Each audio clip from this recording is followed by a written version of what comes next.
Welcome back in. Healthcare workers are getting shots into more arms every day, but it could take months for them to get through the thousands of Marylanders who have signed up to get vaccinated for COVID-19. WMAR 2 News' Mark Roper is live this morning. So, Mark, what is the process like for deciding who actually gets a shot and when they get it?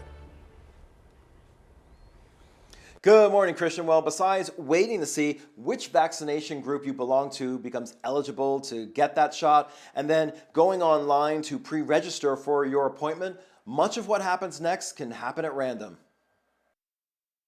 Getting vaccinated against COVID-19 is the luck of the draw.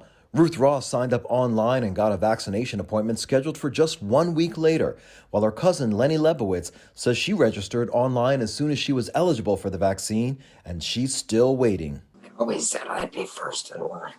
That's a joke. 86-year-old Lebowitz had cancer and her voice box removed. She doesn't breathe through her mouth, rather she breathes through an opening in her neck.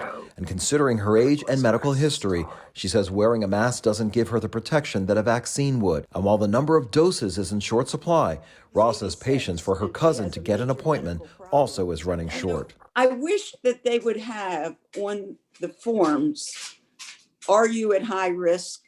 And if you are, to tell why.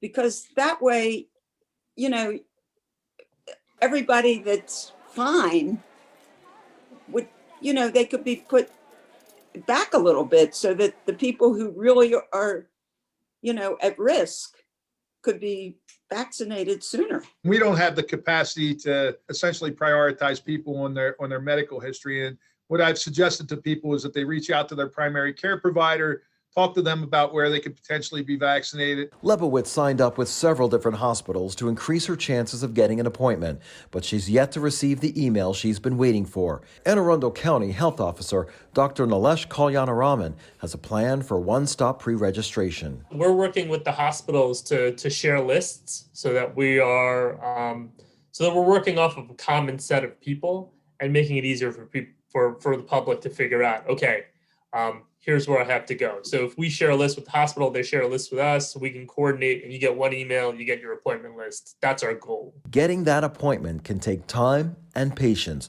Maryland's goal has moved on to vaccinating people in Phase 1C, but many counties still haven't finished giving doses to those who registered in Group 1B or even 1A. And it's why Cecil County Health Officer Lauren Levy now asks some to do a self-assessment before signing up. For the public and non-public schools, we've asked each of them to prioritize their faculty and staff so that when we have supply available, even if it's limited, we can start to go through starting with the highest priority faculty and staff, usually based on risk profile. And even though she's high at risk, getting vaccinated would give Lebowitz and others like her more than just protection against the virus. Freedom. I'm very conservative right now. I'm feeling I'm mostly at home because I'm afraid to go out. Well, it looks like Lenny is about to get that freedom she's been waiting for. We did this interview with her last Thursday. Well, she sent a note to me yesterday letting me know that she finally got that email saying that she's got an appointment for this weekend.